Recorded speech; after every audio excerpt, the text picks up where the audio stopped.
money-back guarantee. The link is in the show notes. So put in some dot balls and turn them into maidens via nordvpn.com/Kimber.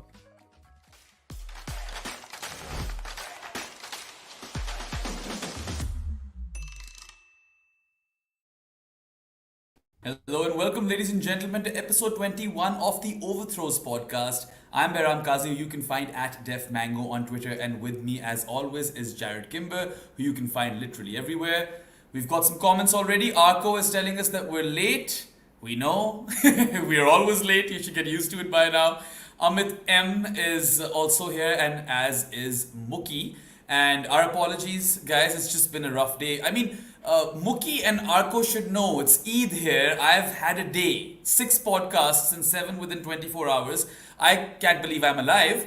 But Jared, 3 major upsets, 3 big teams eliminated in the group stages of the T20 World Cup. New Zealand, Pakistan and Sri Lanka. Now, that's probably the perk of, or the biggest perk of a 20-team World Cup. Yeah, no, definitely. You might want to check your mic too. You sound like you're in a phone booth in a different time zone. Look, I think it's, you know, having 8 teams go through the Super 8 at a stage what we're in modern cricket is different, right? Like it just is. In the old days, it would have been a very, very different situation to have that happen. But now, we're certainly in a situation where you're not guaranteed. And Zimbabwe is a test playing nation, and we've kind of forgotten they didn't even make it to this tournament, right? So then you take it to the next level of that, and you get to the point of which you have Pakistan probably playing poor in 2 games that they could have stolen both of them, right? Sri Lanka then getting to the point of where they are, what's the best way of putting it with them? They get trapped on a dodgy wicket first time. They then probably, in another game just don't make enough runs. So they probably don't make enough runs on 2 very different kinds of surfaces. And their bowlers almost get them out of it twice. And then the third team is New Zealand, who didn't warm up correctly, weren't ready for the tournament. We're in a situation where I'm not sure they were 100% focused and ready to play. They didn't want a warm-up game in Guyana. They were worried about the fact that they hadn't played day-night games in Guyana. All these different things going through. Certainly, I think it tells you that you kind of have to be, either on your best behavior or lucky now. And the world has changed a little bit. We saw that with, with the West Indies, right? Like not making it through. We are seeing teams really, really starting to struggle who were, what do we call them? Legacy teams, I suppose. Yeah. Cricket done changed, right? I mean, I feel that even though we've only got one associate team which has progressed to the Super 8 stage, the gulf between test playing nations and associate teams in the T20 format it's narrower than it's ever been before. And those are facts, I suppose, at this point. The results have the exact same, stuff to show for it. We've got some more people in the comments. Dr. Daywalker is here, as is Varun. Chirag Gupta is here. He's wishing us Eid Mubarak. Yes, Eid Mubarak to everyone who's celebrating. And we all know we do this T20 Roundup thing to kick off Overthrows. This time I'm going to go in reverse order. We're going to go Group D first, all the way to Group A. And let's start off with Sri Lanka, of course. The Florida rain kind of washed out the game versus Nepal at Lauderhill, and thereby that eliminated Hasaranga's men from the tournament in the first round. They did score 201 versus the Netherlands and then bowled them out for 118, but that was nothing but a consolation victory because they were the first major team to exit the tournament.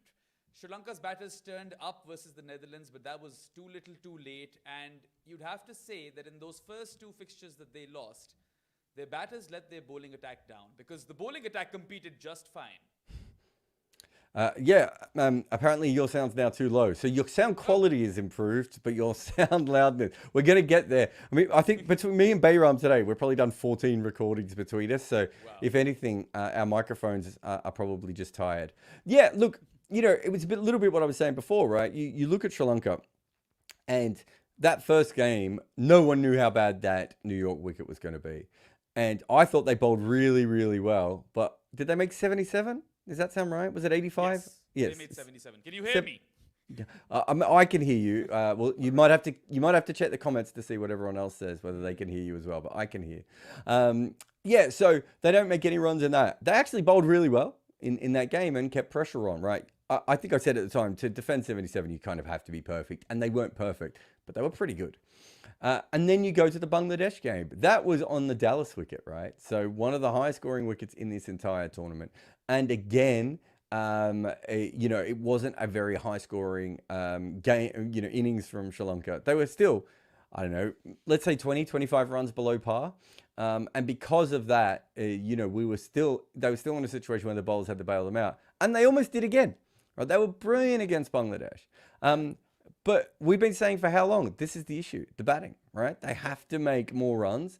And, in the ODI World Cup, they got away with it a couple of times. And it wasn't particularly great, right? Overall, we still knew it wasn't particularly great. And this time it has caused some issues. People are still saying they can hear you, but it's low. So I don't know if you can boost yourself up. I turned up the volume by a lot, so hopefully that helps. It's a lot louder for me now, so let's hope that works. But yeah, so that's where Sri Lanka are. There's nothing that we didn't know here. I think their first 4 bowlers, and you could say their first 5 bowlers if they ever wanted to pick 5 specialist bowlers, are probably the best 5 bowlers available to any team. Maybe not in the spinning conditions, although they're great in the spinning conditions as well. So that's incredible, but it doesn't matter if their best batters are you and me, right? And no one loves DDS more than I do, but my God, watching him scratch around, right? Watching Hasaranga, he faced 3 balls in the first 2 games. They just didn't make any runs. Yeah, it's been quite poor. I mean, in the end, Hasaranga did get some runs, got 20 off 6 or something like that. Charith Hasaranga was good, but overall, it was quite abysmal from Sri Lanka's batters. That is what has cost them a place in the Super 8s. And I mean, they've got a lot of self-reflection to do, and they've got the elements of being a good or decent modern T20 side, but they'll have to back up their bowling more. Anyway, let's move on to South Africa. They won all 3 of their games in New York. Then they stuttered versus Nepal in St. Vincent and the Grenadines. There was this great tweet by Daniel Sherney. He said that there's no other venue in cricket that sounds more like a band than St. Vincent and the Grenadines. But anyway, South Africa got bowled out for 114. Kushal Bhurtel, who's actually a part-timer, he's not their main leg spinner, Sandeep is. He took 4 for 19, dropped a catch, didn't matter because he had those bowling returns. His leg breaks caused South Africa lots of distress. Dipendra Singh Airy also took 3 for 21. And they got, restricted to 114. And this was a game that Nepal was agonizing close to sealing. And they should have won it, really. But Tabraiz Shamsi's 4 for 19 ousted Bhurtels, and ultimately South Africa won that game as well. They're unbeaten. Is that a good omen that they've avoided an upset? I mean, I don't think they've been very impressive. Do you? I just don't know what to make of them because they've only played in New York for the most part. And the one time they didn't play in New York, they almost lost to Nepal. But they should have lost to the Netherlands, and they should have lost to Bangladesh as well. True. They really haven't been all that good so far. Norkir's been incredible. Shamsi had that one game, which is his only game, to be fair. Miller and Klaassen have been really good. Outside of that, Bartman's been okay. Rabada's been off. Maharaj has been off. Their openers have looked a little bit... And they would have lost that game against Nepal had the ball not bounced directly to Heinrich Klaassen for that run out, right? It was complete... if I'm a South African fan, I'm not feeling any more confident in South Africa. And I was pretty bullish on them coming into this tournament. I really did think they're a good team. They're putting themselves in a position. Be really interesting to see how they go. They haven't lost a game, and yet I've lost almost complete faith in them at this point. So... they still seem to bat within themselves and get themselves into positions that they don't need to do. And, I'm sure we'll get onto other teams in this tournament that do stuff like that later. It's not ideal. Yeah, no, not ideal at all. And I mean, the Super 8s will be relatively easier for them because I don't even know if the USA is easy or not anymore. But I just think that at least they didn't lose a game because they were very close to losing quite a few. That has to be a good sign. Maybe, perhaps. We'll see. Time will tell.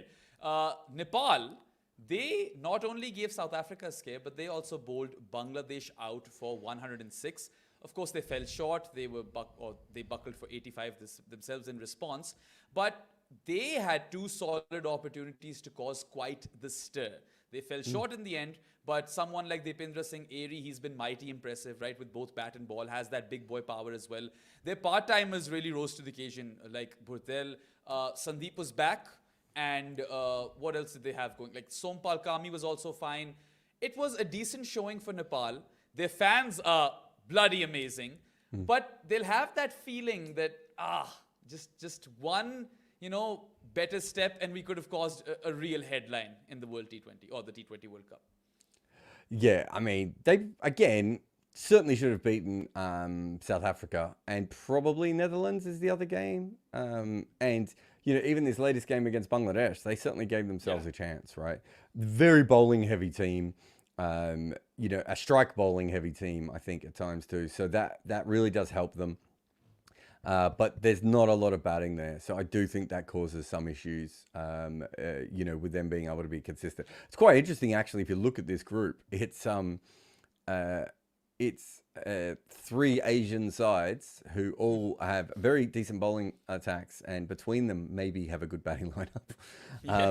And then two sort of, I don't know what we'd call rigid Western style teams. It's a fascinating group from that point of view. But yeah, Nepal will be disappointed because they did play good cricket and they didn't get away with a win. But look, this is them in a major World Cup, pushing South Africa, pushing Bangladesh, pushing the Netherlands. I think they can only take that as a win. And we know what the love of cricket is like in Nepal and the passion for cricket over there. Really hope they're going ahead that, they can get better than this. But I thought there was good signs. I loved watching them bowl. Yeah, I mean, I definitely enjoyed the cricket that they played. Moving on to Bangladesh, they have recorded 3 wins in the T20 World Cup, or an edition of the T20 World Cup, for the very first time in their history. And they too avoided that upset versus Nepal, of course. And Tanzim Hassan Saqib has been absolutely amazing for them. He's deceptively quick. He took 4 for 7 versus Nepal. That bowling effort included 21 dot balls. He was aided extremely well by the Fizz, who got 3 for 7 for himself. And that penultimate over of the game was a wicket maiden. So that's just how good the Fizz has been in this tournament. He also took 1 for 12 versus the Dutch. Their bowling attack seems to be quite solid. It's the same story though. The batting, not so much, looks very, very dicey. Yeah, I like their bowling attack for this tournament, right? Like, the Fizz in top form helps. But as you said, sorry, excuse me. Oh my God, I've forgotten his name. Tanzim? Yes. Is that him? Yeah, Tanzim. He's been absolutely fantastic. He's probably a new ball bowler, but that helps because they have the Fizz to be able to, use the 2 finger spinners have been okay, but their wrist spinner has been magnificent at taking wickets. But he does go for runs, although I don't know how he didn't take a wicket last night. He probably should have taken 8. I think Nepal should have been bowled out for 45, the amount that he was spinning the ball. But it's a really, really good attack. But again, you look at the batting and you're like, okay, how is this going to pressure the better sides? When they get to that level, Australia and India are going to be a problem. Afghanistan is a very similar side to them, so maybe not as much of a problem from the Afghanistan side of things. But you said Bangladesh is the most games they've ever won, 3. Yeah. They could have won 4. They should have won 4, really. Could have been unbeaten. And another guy who's been mighty impressive for them has been Rishad Hussain. He took 3 for 22 earlier on T20 World Cup debut. Then he took 3 for 33 versus the Netherlands. And people who look at the scorecard might think that, this guy went for runs. But it was that over in which he took both of those wickets, right? Set batters, gone. Bangladesh steamrolled the Netherlands thereon. And even though the batting has been quite poor, in that very game versus the Dutch, Shakib scored an unbeaten 64, who's finally back in form, so it seems. So maybe, just maybe, if their bowling can, deliver some world-class performances in the Super 8 stage, the batting can just about pull through for perhaps 2 victories out of 3. It's not unimaginable, even though it seems a little unlikely given that they'll be going up against, some really good teams in India and Australia and Afghanistan. It's very, very, very fair. Look, the Afghanistan game will be fascinating because I like both of those bowling attacks, and I'm sure we'll talk about that later. Bangladesh, I've never seen them play T20 cricket at this level before. I've never seen Afghanistan play T20 cricket at this level before. I think the issue that both of these sides have is that they're in the draw with Australia and India. Yeah. And I think if either of those sides found themselves in the draw with England, South Africa, USA, West Indies, however that would work out, I think they'd feel a lot more comfortable about the potential to steal a semi-final spot. Because of that, I don't feel it's as likely. But I think they're playing really good cricket. And the thing about Bangladesh at the moment is they are playing cricket that is suited to these wickets. True. A little bit like Nepal, right? When you look at them and you go, okay, they're not great, but they're actually, it makes sense in low-scoring wickets, the way they bowl, it kind of works. And so I could see how they will be successful. But yeah, it's just a bit tricky because of their group. But, you know, if India or Australia slip up, Bangladesh is... then they might not get another chance like this because of, you know, it's not like we're saying that their T20 cricket has completely changed forever, right? They still have the same issues that they've had for a long time. This tournament is breaking for them in a way that is very handy. Yeah, Hridoy, a lot rests on his shoulders, right? With the bat at least, because he's that one Just batter along with the opener. Just putting pressure on people, right? Yeah, Tanzeed and Hridoy. Those are my two guys in that batting order who I really feel confident about. And then if Shakib hits form, you never know. I would be really optimistic if I was a Bangladesh fan because, I mean, they've never had this sort of tournament in the T20 World Cup before. So they're almost as good as South Africa, right? That's where we're at right now. So let's see. I just saw, there's a really good comment in here about that last game when Rishad didn't take any wickets. And Arko has said he turned it so much it was counterproductive. I don't know. Did you see him bowl against Nepal? Yes. Did you see the ball? I think it was his first ball where he pitched it outside off stump and it spun down the leg side for 5 wides. Yep. And I was just like at that time going, I cannot believe, I don't know what he is supposed to do. He almost would have had to bowl it off the wicket to be able to get the ball back on the stumps. And it was ridiculous. So yeah, look, they've got some cricketers in really good form and really confident at the moment. Yeah, let's see if they can turn up in the Super 8s. But those guys, Rishad, Tanzeem, Tanzeed, Hridoy, Shakib, Mustafizur, these are the guys who will win it for them. Like, at least if they are to win anything, they will have to stand up once again in the Super 8s. Coming to Group C, the other major team that got knocked out, or the second major team that got knocked out. Are we skipping Netherlands? Because I don't mind, but... yeah, I mean... I've got one thing to say about the Netherlands. It'll take 30 seconds, just because I was thinking about it. I think they played really good cricket at times, but they had too many 15-minute periods where they absolutely fell to sleep with bats or with ball or in the field, and sometimes with the ball and in the field at the same times. It'd be really interesting to talk to them about why that happened, because I actually think they played a lot of good cricket in and around the gaps, but they just kept letting teams get away from them. Anyway, sorry, Group C. Really like their young 20-year-old opener. I think he's quite a hard-hitting batter. I also thought that they should have won that game versus Bangladesh. Kind of just, screwed it all up in the end. They should have won a couple of games as well. Yeah, so it's the same sort of thing. Sorry, Group C. I ruined your Also, you're the one who tells me to synthesize things, and now you're saying that are we skipping the Netherlands? I'm okay to skip the Netherlands. I don't think they're a major thing, but I just had that on my head when I saw them. Sorry, Group C. What do you have about Group C, Bayram? Arko is saying that Jared Shanto score a 50 and then they will do it. Well, he couldn't make DDS score a 50, right? So we'll see. He's in long enough. Group C, the second major team that got knocked out in the group stages was Kane Williamson's New Zealand. Now, versus the West Indies in Trinidad, they had the home team at 9 for 112. I was like half sleeping, half watching this game on my Barker lounger. It's been a rough World Cup in that regard. And then Sherfane Rutherford, smashed them to bits. And they ended up in a situation where they had to chase down 149 to win. Now, despite a dropped catch by Rutherford and a run-out howler by Nicholas Pooran, New Zealand did fall short in that chase. They bowled Uganda out for 40, and then they bowled the Papua New Guinea team out for 78. But those were mere consolation victories because they were out of the tournament prior to that. It was an overall poor campaign for the perennial dark horses. And then again, just very, very scrappy. Didn't look like a team which had been playing cricket. Did not play the warm-up either. Were complaining about playing under lights. Very unlike New Zealand campaign, right? You expect them to at least make it to the next round, but here we are. Yeah, so the Papua New Guinea game today, so they bowled them out. But even with that, it Ish Sodhi just bowled horrendous. And I know Lockie Ferguson bowled brilliantly. But and then they went out to bat, and it took them 13 overs to score 79 against the Papua New Guinea side. And they lost 3 wickets. Like, they weren't really any good kind of all the way through, you know, outside of, let's give them the Uganda game. Once I saw where the first 2 games were, I thought they were going to struggle.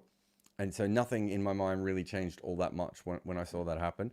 But yeah, I do think they let the fact that a lot of them hadn't played T20 cricket, the fact they didn't want to be in Guyana, the fact that they hadn't trained on the lights, you know, you just go through all the different lists of the things that were going on. I do think they let them get to that. But even so, they probably still should have won the West Indies game. Kane Williamson pressed really, really hard for that final wicket. And it took a freak performance from Shafane Rutherford, right? Let's be honest. That's what it was, a freak performance from Shafane Rutherford. And because of that, they're out of the tournament. And I don't think we're missing much. I remember when the team was put in our group, you know, you and Sean and Varun and Ari, we were all like, oh yeah, this team.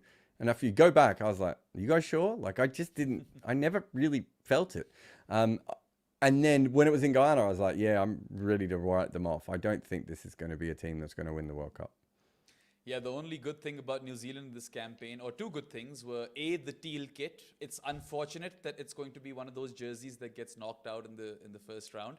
But also, let's just talk about that Lockie spell from today for a minute, right? 4 overs, 4 maidens, 3 wickets. I remember you and I talking like a couple of months ago or somewhere around that time where I mentioned that there's this one record by Saad bin Zafar, Canadian captain, slow left armour, where he bowled 4 maidens and took 2 wickets. And, you know, just like Dipendra Singh Aries 9-ball 50, I found it really hard to believe that anyone could break Saad bin Zafar's record. And here we are in a T20 World Cup where Lockie breaks it by 1 wicket. Now someone will have to take none for 4 in 4 overs to break Lockie's record, and it's just crazy. He's not even a container. He's an enforcer. That's what makes this even more beautiful. Yeah, just, you know, it was a tough wicket, as we said before. It wasn't like New Zealand galloped away out there either. But it was incredible because sometimes he would bowl after Ish Sodhi, and Ish Sodhi looked like they were playing him with their car keys. And then they could have used 4 bats with Lockie, and they never even looked getting anywhere near it. And we've seen similar spells in this World Cup from Amrit Nokia, right? Where we're just like, I don't know how you're supposed to play this guy on this kind of a surface. And, you know, Papua New Guinea as well. They are a very good associate level team, but they don't have a lot of weapons when they get to the higher end. And one of their weapons is, you know, having one really good opening batter who just didn't make any runs all the way through the tournament. And that's what they can bat around him. But if Tony Euro doesn't make any runs, they really struggle. Yeah, no, it was one of those tournaments for them that started off really well, Papua New Guinea, but then it got worse with every passing game, and maybe more exposure will help. But yeah, another thing that New Zealand did wrong, by the way, was in the West Indies game, they had a really poor 5th bowler. I think that cost them big time. Yeah. But let's come to that game and focus on the West Indies for a bit. They qualified for the Super 8s in style. The emotions of that Trinidad crowd were the best. Like, at the start, they were all so dejected. And then as the game went on, everyone started to party. Shafane Rutherford played one of the knocks of the T20 World Cup thus far. Unbeaten 68, dug his team out of a hole. They were, 111, 112 for 9. He got them to 148. It was some cerebral hitting at the end. And then the bowlers also did quite well. Alzari Joseph took 4 for 19. Gudakesh Moti, or should I say Greatakesh Moti, bowled one of the deliveries of the tournament, the one that cleaned up Daryl Mitchell. He ended with 3 for 25. Both of those guys came in form at the right time. Akil Hussain has already been in form. Dre Russ ruled the IPL with his back of a length slow ball bumpers or whatever, short deliveries. These are all positive signs for the men in maroon. But there is this weird gut feeling which tells me that this team is slightly undercooked still.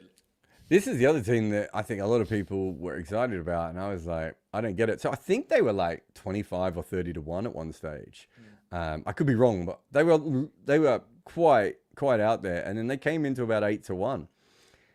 I haven't seen anything in their cricket so far that has suggested to me they should be higher. Now they're going to play Afghanistan in a couple of hours, and so I'm willing to say if they play really well against Afghanistan, that's a good sign, and we'll see how they go in the Super 8s. But Alzari Joseph, I've never seen him be this threatening this consistently in T20 cricket before. If they can keep him doing that and Andre Russell keeps taking wickets, and Gudakesh Modi, who you said bowled one of the balls of the tournament, actually hasn't bowled that well so far. If he gets to as good as he can bowl, then they could be incredible. But their batting is not really great at the moment. The Papua New Guinea game, I mean, that was dire. The Uganda game was absolutely fine. And then their batting collapsed against New Zealand. So they're going up against Afghanistan. It's a good attack. We'll know a lot more after that. Yeah, truly. I don't think we can make any, bold statements about the West Indies just yet. I wouldn't even call them dark horses because I'm not totally sold on that batting order. Like, Rutherford bailed them out. So let's see how they fare. This is a big game for them. It's sad, though, that this Afghanistan and West Indies game doesn't have any stakes because in a World Cup where positioning decides your Super 8s group, at least you have lesser dead rubbers. Maybe that's something they should look into. Yeah, for sure. Yeah.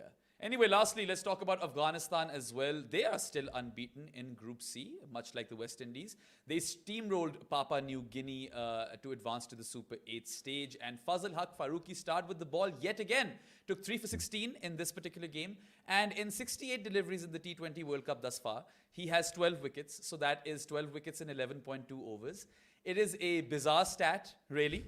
But the way Farooqi has gotten that new ball to hoop, it is very believable as well. He's just been that good. Yeah, the balls. It's funny that we've had a couple of skiddy Asian seamers look really good. Like even for Nepal at times. There's a guy from Papua New Guinea as well who bowled well early on, who's now, that kind of bowler. And then you got Tanzim, who we were talking about earlier. There's something about the kind of skiddier bowlers on these wickets that have done well so far. Look, if he can keep taking wickets, he doesn't have to keep taking them at this rate. But if he keeps taking a decent amount of wickets throughout the rest of the tournament, they're a legitimate threat to anyone because of their spin attack. They're still not very good at bowling at the death, though. And I think they've got 2 really good opening batters in good form. I'm not sure how much I feel great about the rest of their batting at the moment. But at least they have the opening batters. There's a couple of other teams with good bowling lineups who'd be looking for 2 good batters if they could find them. Yeah, I mean, Gurbaz has been nearly spotless. He's playing the best cricket he's ever played. I really like the technique on Ibrahim Zadran. Maybe he'll have to adapt to T20 cricket a bit more, but they've got firepower in Azmatullah, Nabi, even Rashid. Gulbuddin has been batting really well in recent times, right? Who called him a youngster? Someone at the IPL called him a youngster. Maybe it was Deep Das Gupta. There's a super chat on Afghanistan, and since we're talking about him, might as well take this right now. Yash Palmer says, Afghanistan is looking great. What's their ceiling this World Cup? Well, I feel they've got the spin attack. Fazal is Farooqiing. Okay, so that's a great sign. And the openers are doing really well with the bat. They've got some firepower. But what might be the difference for Afghanistan is if one of those guys, Mohammad Nabi, Azmatullah Umarzai, Gulbuddin Naib, if these guys can have a good tournament with the bat, I feel like that could really make them dark horses. That could elevate their ceiling. To what?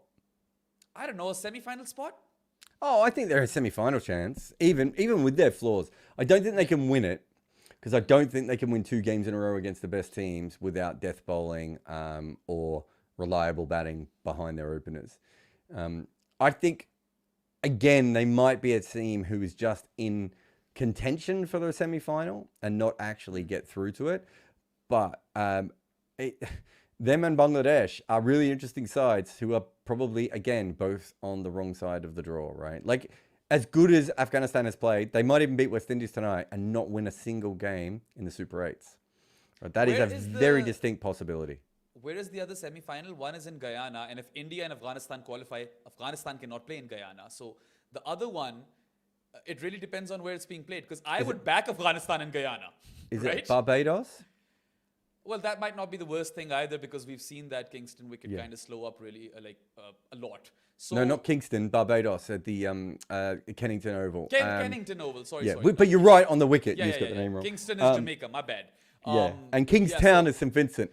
But Yes. let's not even try and go there, because I think I got that confused on something the other day. But yes, so I think with that, that's my issue for them. But I think something has to go wrong with India or Australia for Afghanistan to really put themselves in a position. Just because I think those teams they don't have the same sort of flaws, right? So Gurbaz has to go mental. Fazal Haq has to keep doing what he's doing. And the spinners have to all come together as a group to overcome some of the other issues that they clearly still have. Hey, what if?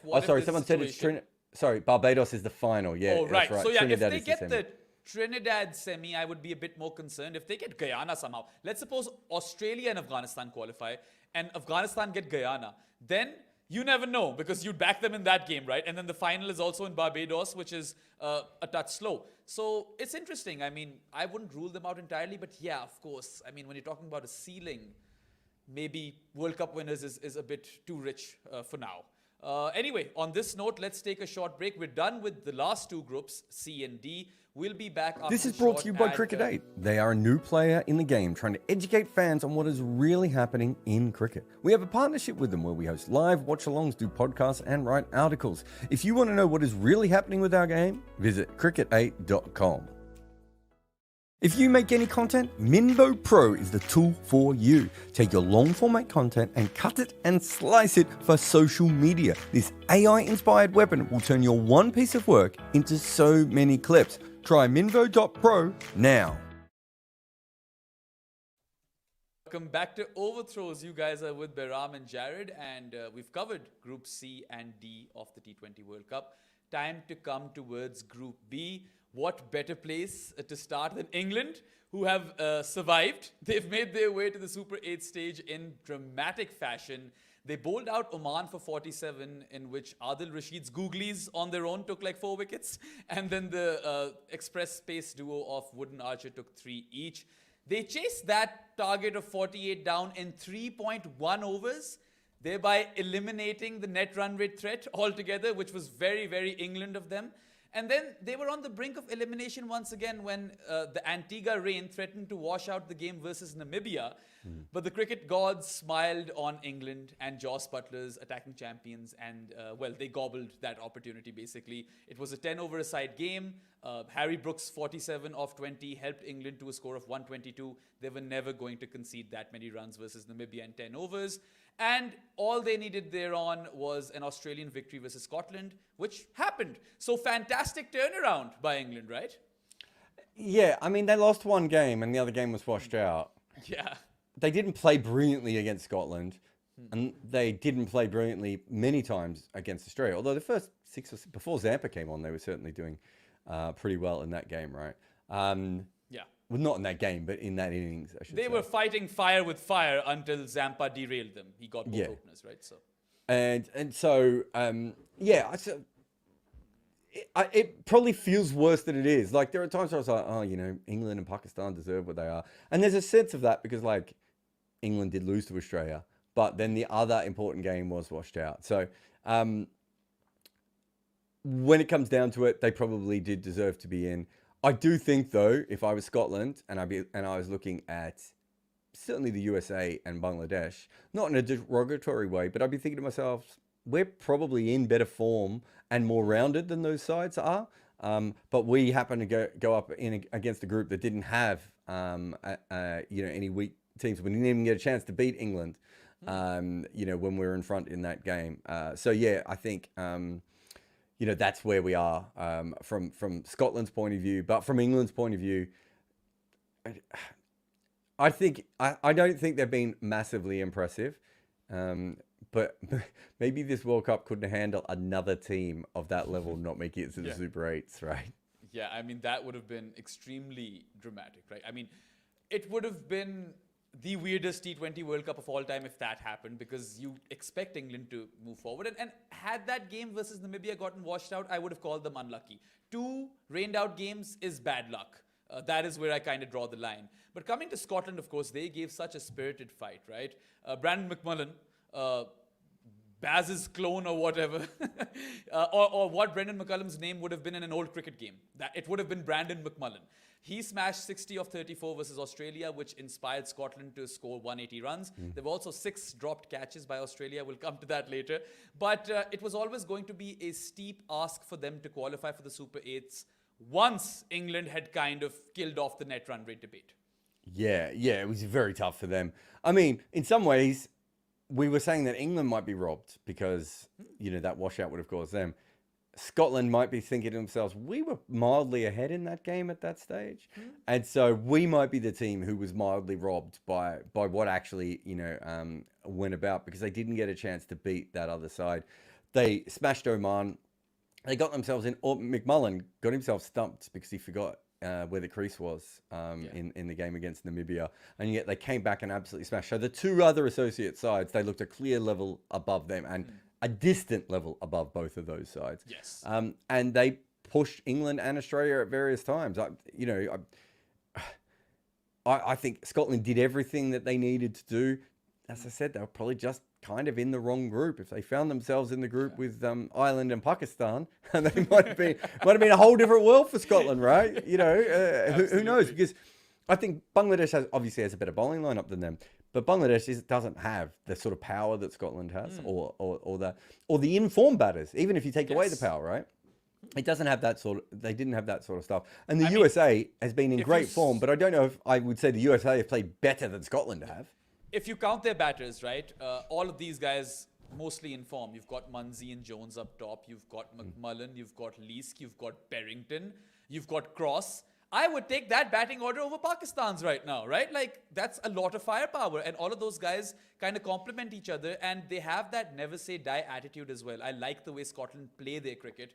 I feel like some more exposure, just like the Netherlands got a couple of years back, would really, really help them. We might be onto something here, and you're not wrong when you say that there was a clear gulf between between Scotland and the other two associate nations in that group. I think, obviously I'm a little bit biased because I work with them, but this is what they were building towards for a long time, and it's been actualized, and they played good cricket, and they didn't make it to the second level. So I feel bad for them from that point of view, but it's good that I think they knew they could play this level of cricket 6-7 years before anyone else, was even thinking about them like this. And they've been planning for it and trying to get there. They've had some horrible World Cups, and some qualifiers that haven't worked for them. And, the West Indies game and all these different things that have happened to them over time. And then you see them here and you're just like, great, this is the Scotland that group has been building towards. Yeah. And unlike Ireland and some of the other associate teams, they are easy. You call Ireland an associate team? No, unlike Ireland and some of the other associate teams. Okay. Because a lot of people make that mistake. Yeah. I think if you look at Ireland, they obviously put a lot of their eggs into the test basket. Yes. A lot of these other teams are good limited overs teams, but they don't really think about it. Scotland really just went, we want to be a great T20 team, and this is what we are going to do. And they put everything into that, and they are, right at the moment, you would have to say they look like a better T20 team than Netherlands, than Ireland, certainly than Namibia, Oman, a lot of these other sides. As I said before, I don't think they're far off that Bangladesh level at the moment, right? And maybe they're slightly more rounded than Bangladesh, so I don't know how that would have gone. All credit goes to them for putting that together. And that's been over 2 or 3 coaches and different captains and different player groups, but they just keep getting better. Yeah, give them 5 years and consistent game time plus exposure. I feel like Scotland will evolve even further. I don't have any notes on Oman and Namibia, but there is one thing that happened in the England versus Namibia game which I want to talk about. Namibian opening batter Nicholas Davin became the first batter to retire out in a T20 World Cup. The future is now, Jared. Mate, this is so annoying. You're going to love this story. So when I do the Cricket 8 watch-alongs with Rob Barron, a couple of times I've said, I think they're due a retired out. And Rob always says, okay, bet on other wicket. So you can bet on a lot of bookies have all the different kinds of wickets you can bet on. And then there's just another one, right? Because obviously they wouldn't have every different kind of dismissal. And we bet on it a couple of times and the player just hasn't retired out. And I was in our group chat with Rob telling them all, I think there's a retired out here. I could see that coming. But I was writing something there, writing somewhere else, doing 2 things at once, didn't do it.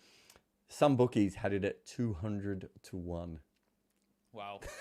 So if you ever are watching a T20 game and you're a betting fan, you can get odds between 100 and 200 to 1 on other wicket on some places.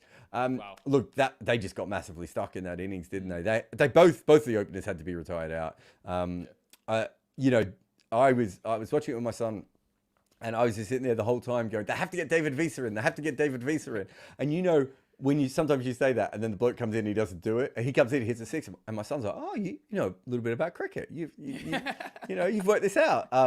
So look, it was an interesting tournament for them. Very similar. They're like a better version of Papua New Guinea. They're very, very good, and they can hang around. They just don't have the weapons that, say, a Scotland or even a Netherlands have. Yeah. Yeah, I mean, Trumpelman is someone who I have high hopes from, but again, he'll need that exposure, right? Maybe some franchise league can snap him up.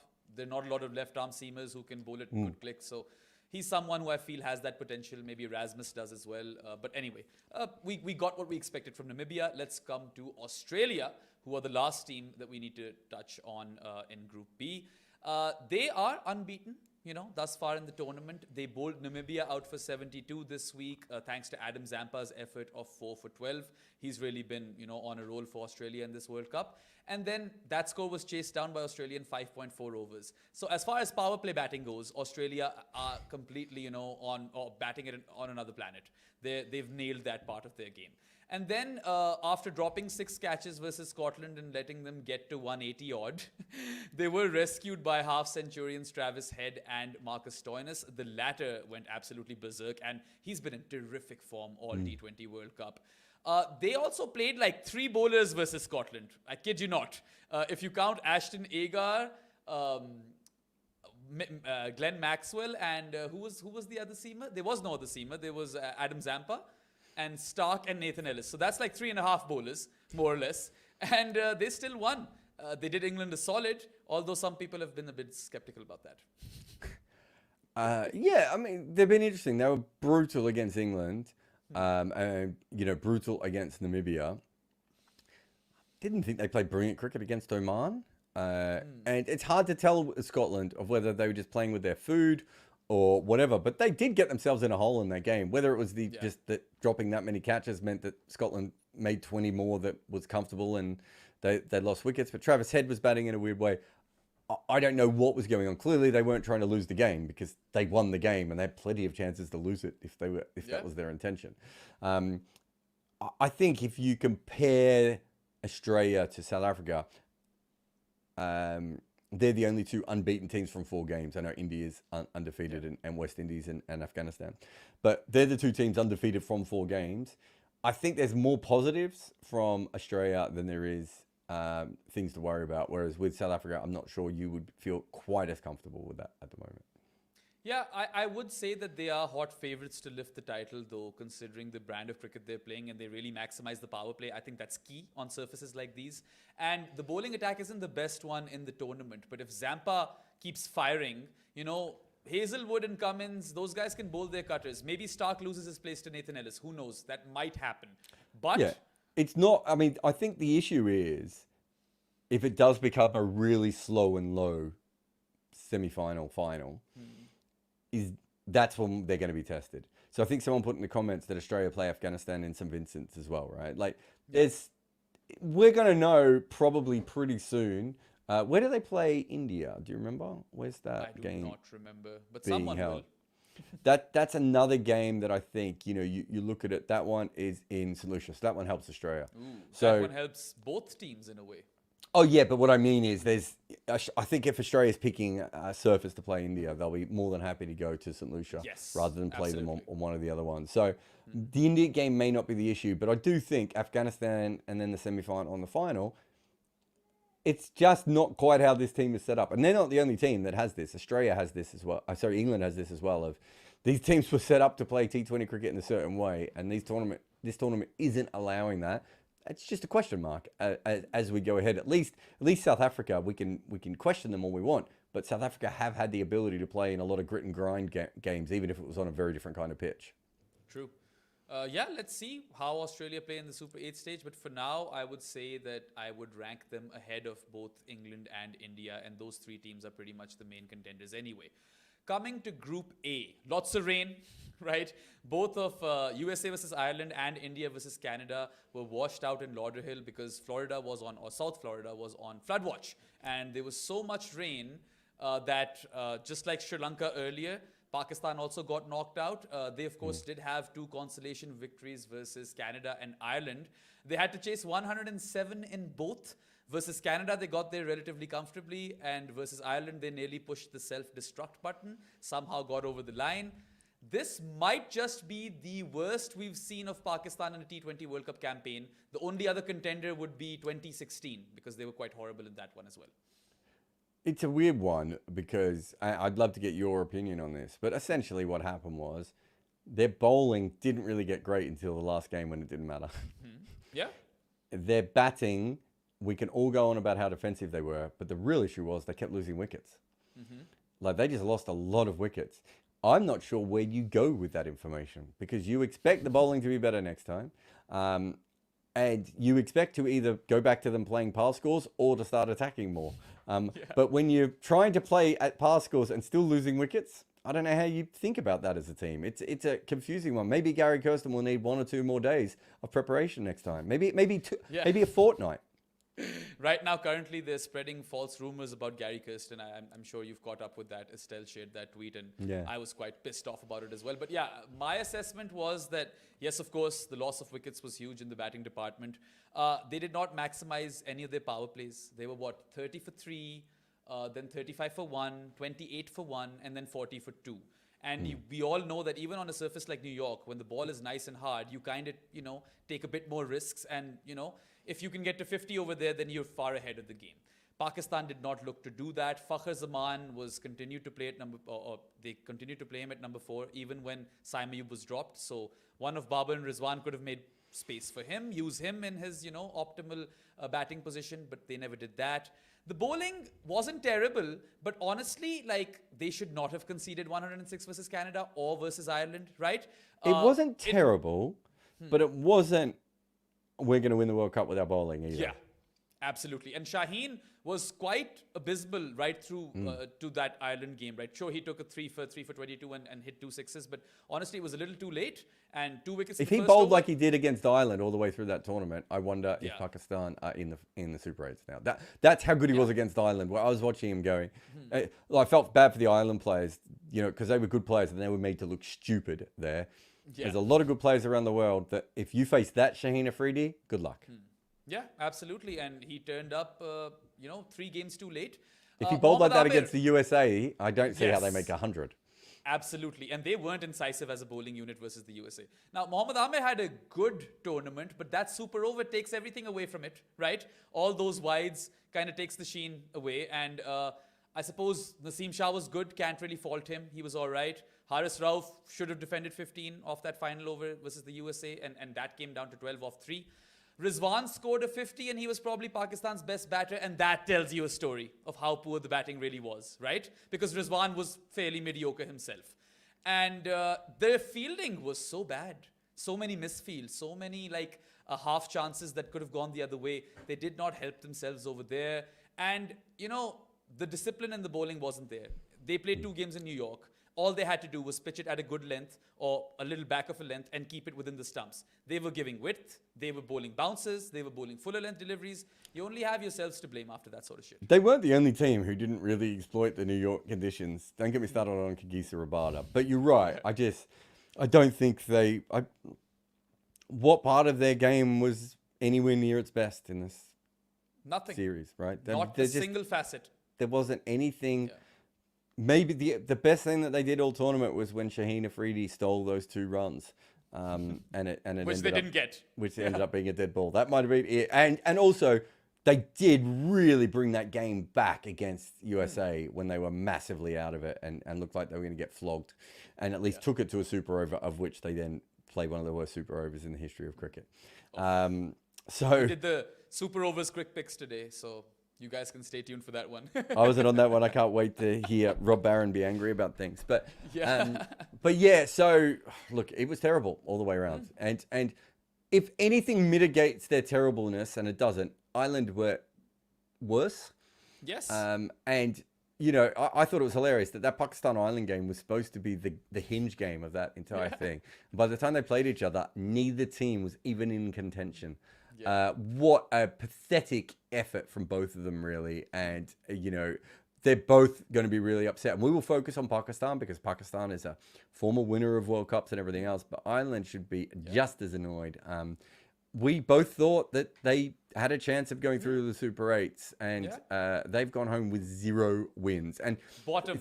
They were bottom of that group. Think Below about this. Canada. Canada has a win. Namibia has a win. Uganda has a win. Do you know what I mean? There's some sides in this tournament with wins, and Ireland is not one of them. You know, both of those teams had one more thing in common. They weren't looking to steal singles. Neither of them showed that intent running between the wickets. And Ireland is usually one of those teams. I think you and I have talked about this before. They both are actually Ireland and Pakistan in their own ways are very similar sides. And they think about T20 cricket in the same way. This was a hard tournament to play to par because who the hell knew what par was on any wicket at any. I mean, we still don't know. I mean, maybe on Dallas and St. Lucia and Antigua, we know roughly what par is. I don't think we have any idea what par is on almost any other pitch we've played on so far. Pretty much. I mean, even when we got the Florida game, I was like, what the hell is this? But, you know, ultimately, at least with Pakistan, I can say that they lack that killer instinct as well. They looked like they were scared. They didn't look like their complete selves. And they could have stolen 2 wins in those first 2 games. But that killer instinct wasn't there. And they bottled those games. Really, there were moments where they could have or should have won them. And a lot of people have been saying that, they got unlucky that the rain came in USA versus Ireland. Hey, the way Ireland were playing, they could have lost to the USA. Number 1. And number 2, when you lose to the USA with all of that budget compared to nothing that USA cricket gets, you don't deserve to go through. You can't talk about luck at that point. It is not a matter of luck. It is a matter of poor cricket. And both of those countries. If you look at the USA game, they had 2 periods, when Shadab and Bubba were batting together and when they bowled at the death. Not to mention the death, not to mention the super over as well. They had 2 clear chances to win that game against an inexperienced, good form associate team. They weren't good enough, right? And I never thought when they were batting they were ahead of the game against India, but I also never thought they were out of the game completely at any stage in that one. And again, they didn't put enough pressure back on and then just made mistakes. No, they deserve it. This is what I mean when people go, but the rain. It's like, yeah, but if you lose to the 2 top teams in the league, you can't really then complain about the rain, can you? Absolutely. They have only themselves to blame. And I mean, this will give them some time to soul search as well. And hopefully the PCB won't do won't take extremely catastrophic measures, which we know they will. But anyway, moving forward, let's talk about India a bit. Unlucky for them, they lost a bit of momentum because of the Florida rain as well. Couldn't get to play Canada, and Vikram Rathore was a bit, critical of that. We'll come to Florida later. But really good signs versus the USA. They got stuck, but then Sky, in really dodgy conditions, showed his pedigree, scored that match-winning 50. Sure, he got dropped, but, fortune favors the brave. Arshdeep was having a terrible, few games in New York. He wasn't good in the first 2 games at all. He came back really well, took 4 for 9. And I mean, Kuldeep is yet to come into play, right? So there are so many things for India that we don't even know. There's so many unknowns, much like South Africa, because they've only played in New York. I feel like that break in momentum won't help them, given that they now have to play, 3 matches in 5 days in the Super 8 stage. That is not good. No, it's a difficult schedule, but sometimes that's part of World Cups, and sometimes you get too long a break, and sometimes you get too short a break, and sometimes all your games are in one pitch and it doesn't help you, and sometimes your games are in multiple pitches and the travel doesn't help you, right? Like, it is a problem-solving event, and that's why they are so tough to win. So I could certainly see why that would be an issue for India, but if you want to win the World Cup, you kind of have to overcome those things, and that's the unfortunate world they're in. Look, I think they haven't dispelled any myths, not myths, but any thoughts about them. We don't know what they're like until they sort of get to that next round and the pressure really starts to amp up. I think being in the USA and being so far away from normal Indian media and the bubble is probably a really good thing for them. They're now heading to the West Indies, which is going to be another interesting time for them. But we'll know a lot more when they play Australia and Afghanistan, probably. And then you assume they get a semi-final spot, and then what happens in those next 2 games? I think Australia are probably slight favourites for the tournament, but India shouldn't be that far off at second favourites. It's the opposite, of course. The money is all on India at the moment, but I think that's where you would probably put the money based on what we have seen so far. But a bit like Australia, they've played some good cricket, but there's also been some cricket at times where you're just like, that's not exactly how you expect them to play. In terms of positives, Rishabh Pant has done really well. Of course, Jasprit Bumrah is the best all-format cricketer. So if there's any World Cup that he's going to dominate, it's this one, regardless of the surfaces. Sky hit that 50 and came into form in tough conditions. Kohli is a negative, has scored, 5 runs in 3 innings. But then this is Virat. It's all a matter of one good innings. Rohit has been okay. He hasn't been great. He hasn't been poor. So there are a lot of things that, could go right for India. But at the same time, that schedule is tough, and while I do see them go into the semi-finals, it's going to be a tricky Super 8 for them. It's not going to be that straightforward, but obviously they have the quality to even go on and win this tournament. No one's doubting that. Yeah, no, I think that that pretty much sums them up. I just want to see them in the conditions. I think them and South Africa not playing in the West Indies is an issue, right? And they're suddenly going to drop on slightly different kinds of wickets. I think it suits India more than it does South Africa, but it is what it is. To be fair, Australia's been playing on tricky wickets and are suddenly going to go to St. Lucia where probably the pass score is going to be 190, 200. So again, it's going to be very different for Australia. All these teams have to deal with this. How India deal with all those little setbacks and everything else might define where they end up. Yeah, let's see. They'll obviously remain in that conversation of potential winners. Who won't be in that conversation are the USA, who have qualified for the Super 8s, of course, the only associate team to make it to the next round. The home team as well won't get to play at home anymore, but it's still a fantastic achievement. And we've spoken about their wins versus Canada and Pakistan prior. Let's talk about that game versus India, right? Okay, fine, they only got to 110, and it was always going to be a tough ask to defend 111 versus India. But then Netravalkar, the man with the golden left arm, he removed Rohit and Kohli early on. Just to reiterate his story to you, under-19 World Cup player for India, goes to Cornell to study, some STEM subject. He is a IT lead engineer at Oracle.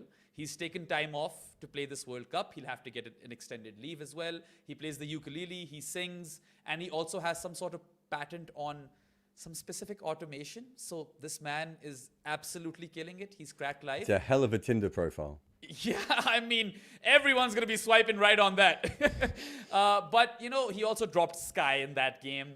Should have been caught, and that was a crucial moment, as were the 5 penalty runs. It's funny how we covered them in Uncovered. I remember when that rule came out, we talked about it extensively of how, third warning where you've taken more than a minute between overs, you will be docked 5 runs. And USA were the unfortunate team to, fall victim to that new rule. And, it had to happen at some point.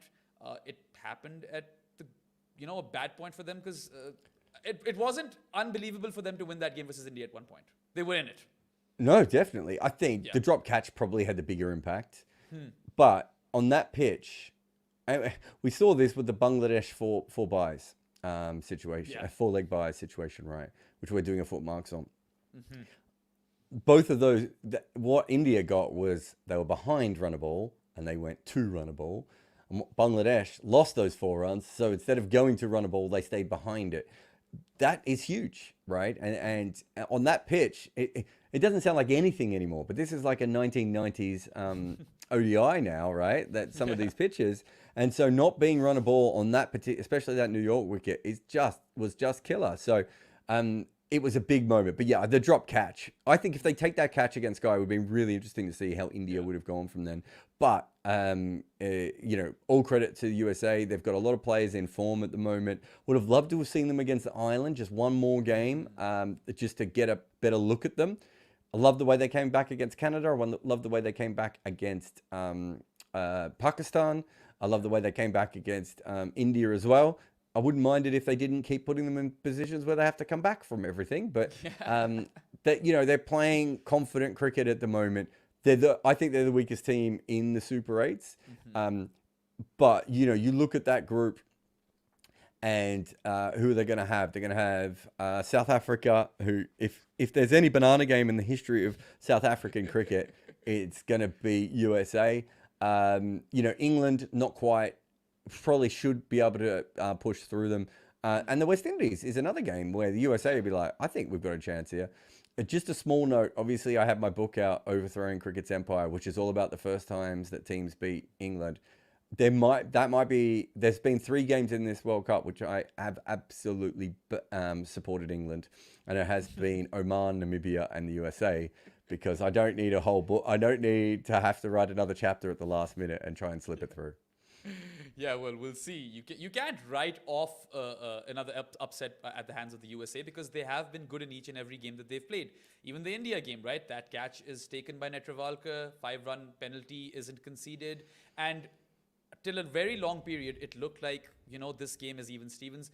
Dubey could not buy a run for the longest time, but then he finally broke through those shackles.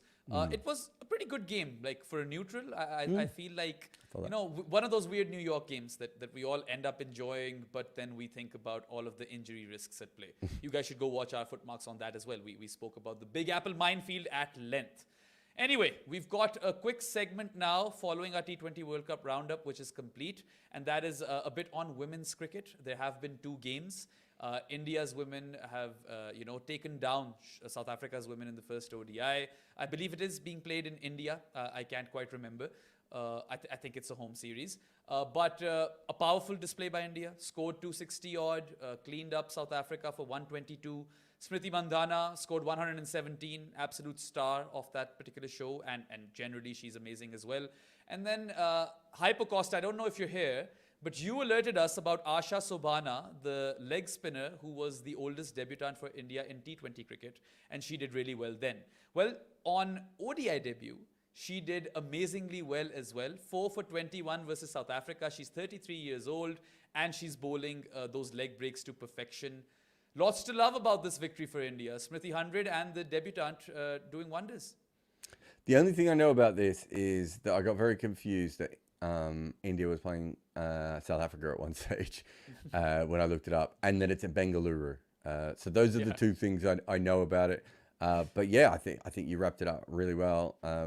Actually, no, I might have seen some of Smriti's highlights as well. In fact, I think I did. I think I saw some of that as well. But yeah, big win for the Indian women there. And I'm just having a look at the scorecard now. It's pretty dire looking at the South African scorecard. They certainly didn't do particularly good there. And the Asha Sobhana you talked about, her first wicket was Marizan Cap. That's a good way to start your career. Absolutely. And yeah, England have Radha Yadav as well, who's a slow left armour. Then they've got Asha Sobhana with her leg breaks. And in a T20 World Cup year, which is going to be held in Bangladesh, those things augur well for them. No, we already know that that Radha Yadav is one of our secret bets for most wickets in Bangladesh. Yes, absolutely. Oh, there he is. Hypercost is here. He says the game was played at the Chinnaswamy. And yeah, that makes sense. Mandhana was the first woman to score an international century at the ground. Okay, good one. Good little factoid. All right, there was another women's game as well. Sri Lanka defeated West Indies women at home in Hambantota in the first ODI as well. Not a game that Chamari Atapattu won for them out and out, and we've had a few of those in recent times. Also, these are important games for both of these nations in terms of direct qualification for the ODI World Cup. So this is a series to keep an eye on, Jared. Yeah, it was a pretty good chase, right? I think West Indies really struggled, and then Sri Lanka came out and belted the ball everywhere, didn't they? I think, I'm just trying to have a look. Yeah, 195 off 47 overs. And then Sri Lanka came out and knocked them off in the 35th over. So great effort from them. Everyone, like a lot of the top order, chipped in with 40s. As you said, it wasn't just Chamari Atapattu on her own. So really interesting, and yeah, it could be very important series going ahead. And you also have a look at the West Indies, and they used almost their entire lineup bowled. That's never a good sign. That's what they do. That is what they always do, though. They did that with Pakistan as well. I would say it's too many. But that's what I mean. It's okay if you do it a couple of times, but if you're doing it consistently, I kind of think there is an issue there that you are just missing bowlers. I feel like both of these teams are very similar in many ways, because Hayley Matthews has been an out-and-out superstar for the West Indies, similar to what Chamari has done for Sri Lanka. And then you've got all of these young cricketers who are just coming to the fore and aren't quite there yet, but we know that they're talented. We know they have it. It's just a matter of getting more exposure and playing more cricket. So I think that they're both growing nations, and I love the fact that, they're pushing harder and will be challenging the top teams as well. I mean, Sri Lanka's done so much already. So there's that. All right, that wraps up our itinerary for overthrows. We've got some super chats, Jared, so you can head in that direction right away. Akshu Dhavala says Afghanistan will fancy their chances playing Australia at St. Vincent, although I do think their middle order is going to be a big issue on those wickets.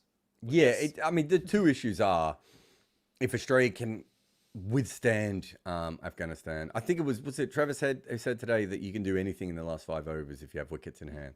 I think it was his interview where he was talking about that. You then have if you have a death bowling, Fazal Haq and Naveen are good bowlers, and they're both IPL level bowlers, but they're also not lockdown death bowlers, and so you almost need one of the spinners to be able to step up, which they might be able to at St. Vincent's. So I think that's the big option, and the other problem is if Hazlewood or Stark or whoever takes the new ball for Australia takes 2 wickets in the first 4 to 5 overs. It's game on then, and those other players have to start stepping up. And I suppose that's what we're really saying more than anything else.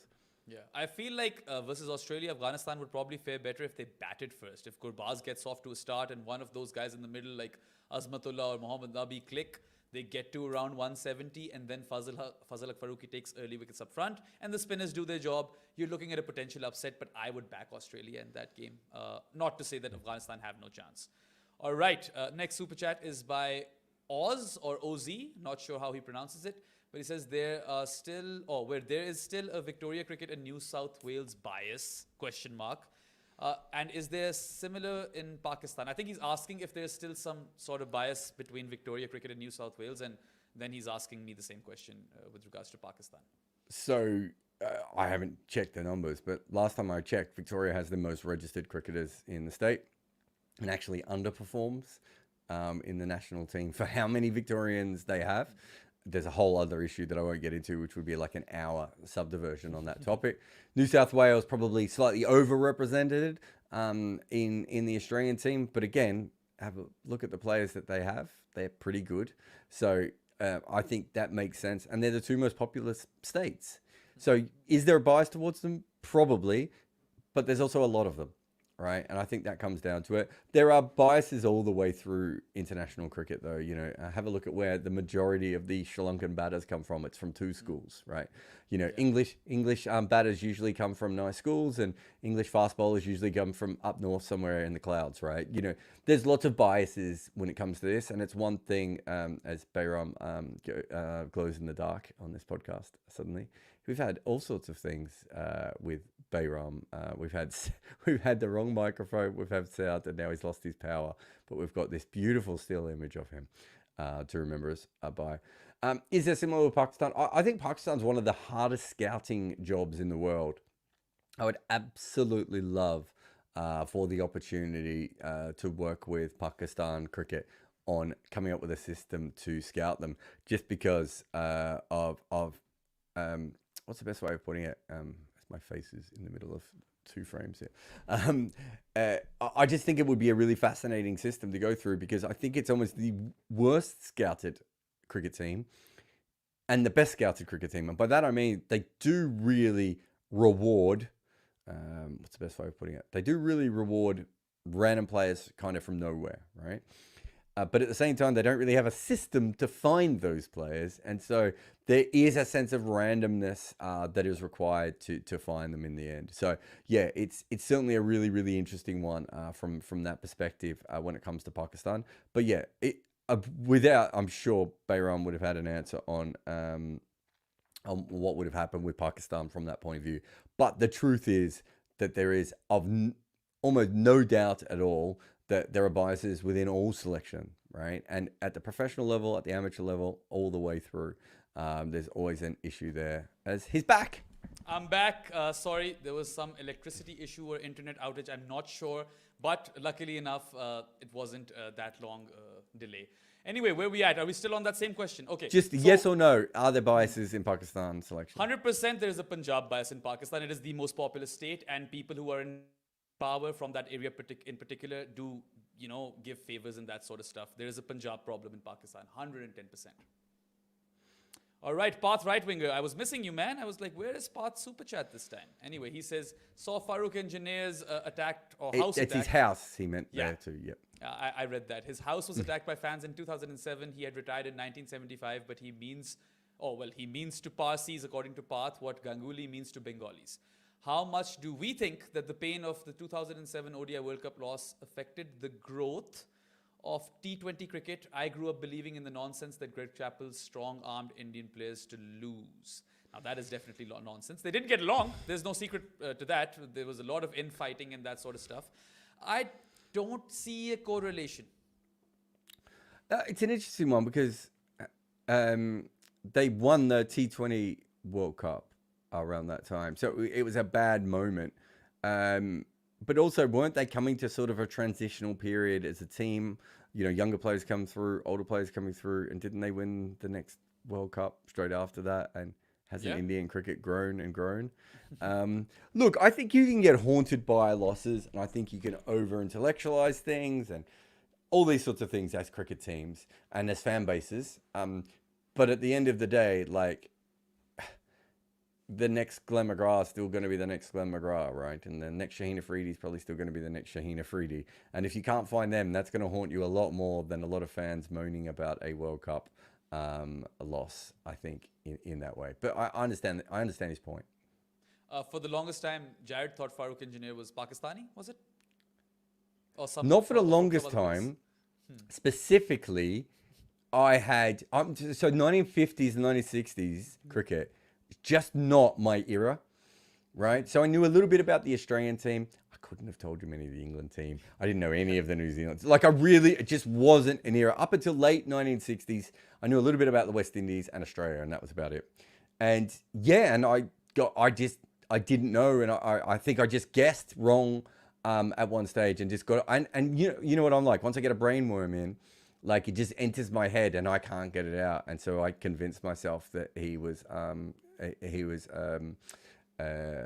Pakistani player. But to be fair, I do the same thing with many players from around the world over the years, and once they enter my head in the wrong direction, whether it be pronunciation or, as we've discussed before, the Cameron Green, Chris Lynn, Chris Green situation.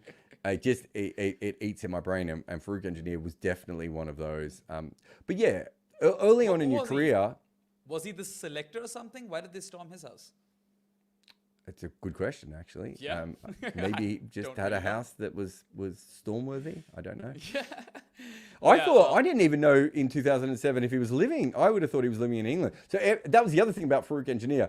I had met him multiple times, but every time I'd met him in Lancashire, right? He was always at Old Trafford. But if it makes you feel better, years later, I did commentary with him, and he called me by 4 different names while we commentated in one 15-minute stint. So I feel like me and him are actually on quite a level playing field. I also once commentated with Clive Lloyd, where he clearly hadn't been told my name and couldn't understand me when I said it. And just sort of would mumble random things that he thought started with a G or a J. So, we all have those moments. We all have those problems. There's a lot of cricketers in the world, and they all come from different countries, and I can't always remember which ones. Absolutely, and I suppose you and Farooq are definitely even then. Oz in the comments is asking if I know about AFL. I do know about AFL. I know how big it is in Australia. I do not have a team, but I'll say St Kilda's just for you because Warnie. All right. No, Collingwood is the team, and you made a mistake there. All right. Well, that wraps up this episode of Overthrows. Just a quick reminder to everybody, you can go to goodareas.co, bookmark that webpage, and that can prove to be a one-stop shop for all the work that we do as a team, whether it be written content, podcasts, or videos. And thank you to everyone who sent super chats and interacted with us in the comments section. My apologies for the mic. I'll make sure that we figure this thing out. Although Jared, why didn't you just tell me before we started recording? I don't even know if it's good right now or not. Hey, you also disappeared midway through this recording. And if I'm not mistaken, you had issues during the Crick Picks. I think you're just having a day, dude. I'm having a pretty bad day. It is a holiday in Pakistan, so maybe they're like, we'll just start, messing up the internet or whatever. Behram's mic won't work. But anyway, thank you once again to everyone who interacted with us, and we'll be back with another episode of our Overthrows next week. That is all for now. Goodbye.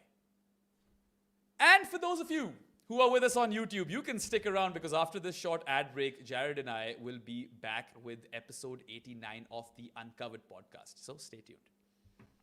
If you need a VPN, go Nord. Use nordvpn.com/Kimber to get a 2-year contract with a discount, plus 4 extra months, plus gifts in some markets. It's completely risk-free with Nord's 30-day money-back guarantee. The link is in the show notes. Protect your computer like a blocker protects the stumps with NordVPN today.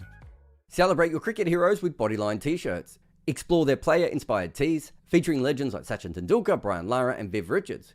They also have team-inspired designs and options for hardcore cricket nerds. Their collection is a must-have for the true cricket enthusiast. Hello and welcome, ladies and gentlemen, to episode 89 of the Uncovered podcast. My electricity has clearly gone once again, so I am over here in the dark. Luckily enough, we still have internet. But anyway, you guys are with me, Behram Kazi, who you can find at DefMango on Twitter. And with me is Jared Kimber, who you can find absolutely everywhere. And where to start? Lots has happened off the field as well. Jared, let's kick it off with Josh Hazlewood's comments after, England were... Oh, there we have it. We've got the electricity back. But once England were in that situation after losing to Australia where they could potentially get knocked out on net run rate, Josh Hazlewood said that it would be in the interest of both Australia and the rest of the teams to knock England out over here. He didn't say that Australia will throw the game away, but there were like hints of Australia versus the West Indies in the 99 World Cup, right? Where Australia deliberately played slow in an attempt to knock New Zealand out. So we've seen this movie before. What did you think of it? I think that if you design a World Cup in this kind of way, where the games aren't all played at the same time at the end, you do kind of put yourself in a position where it's easier to manipulate. So I'm more on that side. Someone, I saw a TikTok or maybe it was a comment on Twitter about someone who'd looked it up and said it was against the playing conditions to be able to do that. Okay. It's a hard thing to prove. It wasn't hard with Michael Bevan and Steve Waugh. It was quite obvious with Michael Bevan and Steve Waugh. But yeah, it can be a hard thing to prove if they had gone ahead with it. If you want to win the World Cup, though, you want to knock out as many teams that are potentially going to win it as possible. Scotland was not going to win the World Cup. Not that they couldn't have won a game in the next round, but they were not going to win the World Cup. If I was playing, I would want to do that.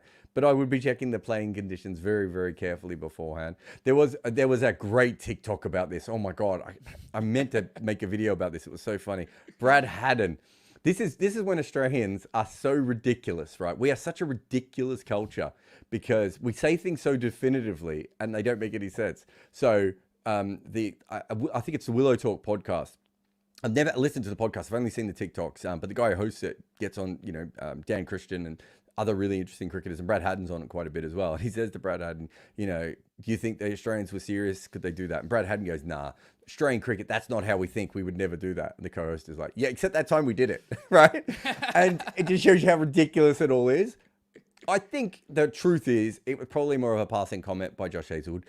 But the thinking behind it is the way that Australians would think about that. I've played in club cricket in Australia. I know teams who've done stuff like that before and gerrymandered results and all sorts of things to be able to screw over other sides. So Australians do it and have done it at a World Cup before and will probably do it again. I don't know how you regulate against it would be my question going ahead. I think that would be the tricky one. But in this case, I think Australia just went, it's not an important game. We're going to rest our players and we'll see how we go. And they won the game and it didn't matter. I think if they'd dropped 6 catches and lost that game, though, people would have gone absolutely ballistic. So that would have been worth it for the lols. Crazy. Yeah.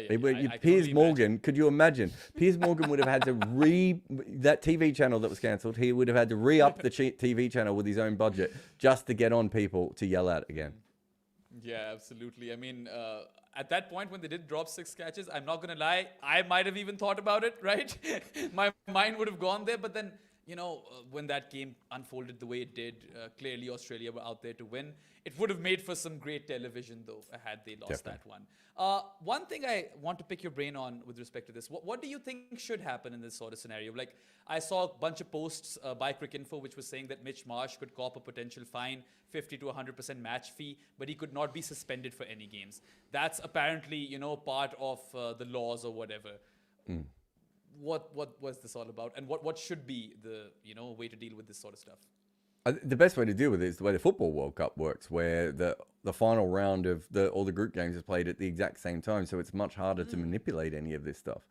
I don't think that would have helped in this case, though, weirdly. Oh, it would have helped if it was a net run rate game, but it wouldn't have helped if it was just points, I suppose. Australia could have still played off a little bit if they wanted to. I think Australia had qualified for the finals. They're more than welcome to put out a B grade team if they want, and not tire out any of their players. So that's okay. But losing on purpose to knock out another side isn't. I don't know. I don't know how you regulate against that correctly, if we're being honest. And then you have to decide if Australia were doing it on purpose, or, as you said, if Australia had lost that game, we know so many people would have said that they were trying to lose that game. They won it with 2 balls to spare. They clearly weren't trying to lose it, but they did almost lose it, right? So they could have easily lost to Scotland and made it look like they were trying. And it would have looked like at times they were trying and at times they weren't, and so that they threw that game. How do you regulate that? I don't really understand. I mean, we can't regulate match fixing for the same thing. If a player plays a really bad innings, we don't fine him for match fixing. We have to prove it, right? That's a very hard thing to do within that change room. Yeah, and I mean, it obviously didn't happen, but even if you have all the games, the final round games on the same day, same time, all of that stuff, right? You can't stop Australia from fielding a weaker team. That's still on, right? So no, that's what I mean. But the points thing is a bit different. I think if it was just net run rate, that's a tougher thing to manipulate. You're playing one game and you're trying to manipulate net run rate in another game. A little bit tougher, but not impossible, right? And you could certainly, I believe, still do it, but it makes it a lot tougher to do. But how you regulate against it, I don't know. It feels icky if a team does it, but it also feels icky if you claim a team did it and they're just like, no, we just played crap. We would have, opened the Spirit of Cricket cauldron once again had this happened. But luckily for everyone, and the sake of our mental health, we did not have to go there. Anyway, on to the next topic. There have been some announcements, some retirements. David Wiese of Namibia has called time on his international cricket career. He's represented both South Africa and Namibia, and he's had success, a lot of success in Namibia, actually, in one of those T20 World Cups as well. I believe it was the 2021 version of it, where they got to the next round and did extremely well. And he's been one hell of a cricketer, an all-rounder supreme, can hit an extremely long ball, and he was very accurate with his line and length as well. Was bowling crucial overs not just for Namibia, but also for the franchises that he played in. And you recently spoke to him as well. So talk to me about the man and how much international cricket is going to miss him. Do you know what? How many international games do you think he played? I mean, if we count both South Africa and Namibia, are we looking at maybe like 100, 110? So 60. Really? That less for Namibia, eh? So he played 9 ODIs for Namibia and 6 ODIs for South Africa. And why can't I find the T20s? And then in T20s, he played 20 for South Africa and 34 for Namibia. And here's my point. Oh my God, you've lost your light again. And here's my point on that, right? He was given a real send-off by the fans at the ground and also by the English players specifically. Yeah. And I don't think there are that many players who play 60 internationals who would get that kind of respect. I don't pretend to know David Wiese particularly well. We probably spent about an hour chatting that day, 40 minutes on the podcast, 20 minutes here and there. But it was clear from that he's a really intelligent and a really nice person. But also, I know a lot of people who know him and they just respect him on such a high level. And I think that's what we really saw out there. And it's fascinating to see a player who didn't play that much international cricket, but is so widely respected as a professional. And that's what he's respected as, someone who tries really hard, who's worked on his game. And I think we saw that. And there was a part of me that was like, this is actually really quite nice that a Namibian player who played not that much for South Africa has been given this kind of reception in his last game, despite having not played that much international cricket. But I really think that says more about the person than the cricketer. And he was a full-hearted cricketer. You know, you look at that grip, and even my son was watching going, why is he holding the bat like that? And I said, because he bashes it, mate. And that's how axemen hold an axe. And, you know, there's something kind of cool about the way he played. And I loved his career. You know, even before he came back to Namibia, I loved watching the way he played his cricket. So, glad, you know, he obviously went out the way he wanted to, whacked a couple of sixes, eventually holed out on the leg side or wherever it was, and off he was. That's the way he went. He bowled pretty well in that game. He was actually probably the best player in that game, by the way. It's just that Namibia lost. Yeah, well, unfortunate for Namibia, but I mean, just on Visa, like having observed him from up close, you know, in Pakistan, he's an absolute legend in Lahore. They worship that guy. You know, the Qalandars fans call themselves his disciples, right? That's how they view David Visa. And he's just one of those cricketers who commands that respect. He's been an absolute gent on and off the field. And he has that presence on a cricketing field that if David Visa is around, you haven't won this game yet. It's still on. And he's a towering figure, someone who left it all out on the field. You could tell that his commitment levels were really, really high up. And we're talking about a guy who also played till, you know, his late 30s as an all-rounder. And he could still pack a punch till just recently, like his last game. So I'm going to miss him. I hope he continues to play for the Qalandars for a bit because I really enjoy watching David Visa play. And that hair. He's got a haircut now, but that hair is just some of the... I'm now thinking why we didn't have him in our haircuts crick picks because it's amazing. Love that hair. think he'll be a coach, and I think he'll play a little bit longer, and then we'll start to look into coaching opportunities. That's just my guess. That's not based on any conversations I have with him, but just... kind of feels like a coach to me, and he'll be naturally respected by people all around the world. Yeah, I can totally see him coaching the Lahore Qalandars, and I feel like they will activate that clause because they love him over there. Anyway, it's not a retirement per se, but Trent Bolt has also mentioned that he will not be playing another T20 World Cup for New Zealand. Unfortunate for him because he's been brilliant in these games and has ended up on the losing side. He's someone... Have you seen their bowling economy rates, by the way, in this tournament? It's ridiculous. Like, no one's gone at like over 4.5 and over outside of Ish Sodhi, I think, and that part-timers. Yeah, I mean, it's crazy how, like, they were out after 75 overs of cricket, right? That was New Zealand's tournament. But yeah, Trent Bolt, an absolute master of the new ball, still, you know, kills it day in, day out in franchise leagues. He doesn't play all too frequently for New Zealand anymore, but he always is a part of the squad and the playing 11 whenever there is a major ICC event. He's made it very clear that this is it for him in T20 International World Cups. Not per se T20 International Cricket, but I think it means one and the same thing. Yeah, I thought that was a bit weird too. I wasn't quite sure what he meant by that. I don't think we're going to see him play for New Zealand all that much in the future. He will make himself available for the odd test match by the sounds of things. If he's not playing in the next T20 World Cup, I don't think he's playing in the next ODI World Cup. So the white ball, Trent Bolt, at World Cups is probably over. And how many times will they pick him for test matches? So he hasn't, as you said, announced his retirement, but he's making it quite kind of tricky for New Zealand to keep picking him. I mean, we'll miss all of those new ball wickets, and very recently, I feel we you know, talked about all format cricketers, the best ones around, and we ruled him out just because we don't know what his status is. But he is, you know, an elite cricketer, probably the best New Zealand have had since Hadley in terms of seamers. I'd even go that far. And his career will be remembered, and I hope that we keep continuing to see him in franchise leagues across the world. So, go well in retirement, David Visa, and go do you, Trent Bolt. We're here. Anyway, Sijbrand Engelbrecht also announced his retirement from the Netherlands, didn't he? Oh. Yeah, so I think that one just came in maybe a couple of hours ago, so you might have missed that one. I think I'm right. I think I saw that headline. So, you know, we're seeing a couple of those, you know, associate players calling it quits on that. And it's a real shame. I thought he played brilliant cricket at times in this tournament. And obviously he's one of the best fielders in the world as well. So it's a real shame that he's leaving. Yeah. He took a terrific catch at the Bangladesh game. He had a pretty decent ODI World Cup. I didn't know he was that old, but it's sad. I liked Engelbrecht. Yeah. I thought he batted really well for them in this tournament. And as you said, he was good in the last one. But I would say as well, it was probably a professional thing that he's making that decision. Anyway, that wraps up retirements. We'll be taking a short break on Uncovered. You are with Behram and Jared, and stay tuned for some more off-the-field discourse after this short ad. Support us on Patreon and help us keep making our content. Join for exclusive perks like the AMAs, the live calls, and to chat with me directly on Discord.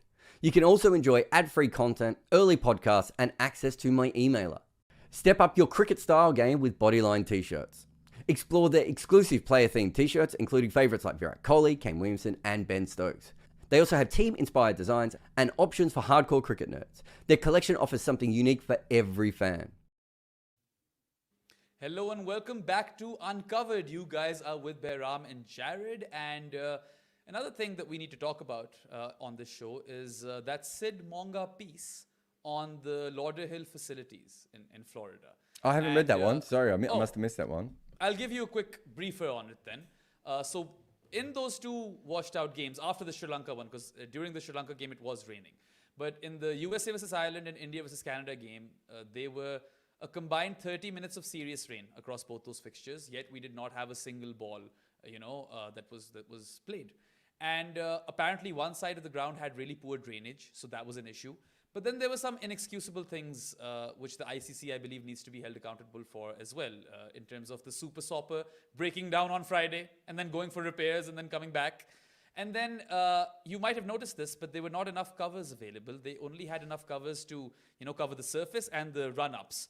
And this is on the ICC because Florida is hurricane central. We know that. There needs to be no cricket for us to know that, right? That's common knowledge. And I mean, these are the bare minimum things you can do. I'm not saying that Ireland and Pakistan got knocked out because of the rain. They got knocked out because of their poor cricket. Yeah. But in an ICC event, these things kind of need to be sorted and taken care of. Yeah, it doesn't sound ideal. I think the ICC don't put enough emphasis on cricket. And that's the sort of thing that you hear former players say, and they don't know a lot about it. But I can promise you that when it comes down to it, I don't think they actually try and get the cricket right enough. And too many of the people involved with it don't care all that much about cricket. And I have passed information on to the ICC before that I think they need to know. And they have basically got back to me with, variations of, that's for cricket nerds. No, it's not. That's how the pitch is going to be prepared. That's why the ball was changed and you didn't notice it. That's why we're going to have a problem with the LBW loophole and the zombie ball runouts and all these different things. That's cricket. You actually need to get the cricket right.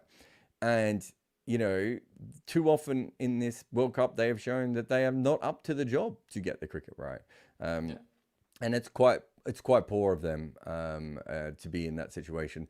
2 of the 3 USA grounds they had key issues with, right? And that's on them. And only Dallas was good, and you can probably give credit to the MLC for that because, they had that entire tournament and it was a success and, it was the best surface in the USA by a mile. The New York stuff, okay, fine. We did an entire podcast on it. It was like Frankenstein's monster or whatever. Florida, not so much. You can expect rain in Florida. You should have an extra super sopper. You should have enough covers to cover the entire ground. Sri Lanka plays international cricket. You should learn a thing or two from them. So these are really glaring errors, and I mean, they won't be able, no one can even hold them accountable for this sort of stuff, which kind of hurts me. And I mean, not only was it a disadvantage for Pakistan and Ireland, but also the USA and India. The USA could have gotten another game in. Sure, they got that point and qualified.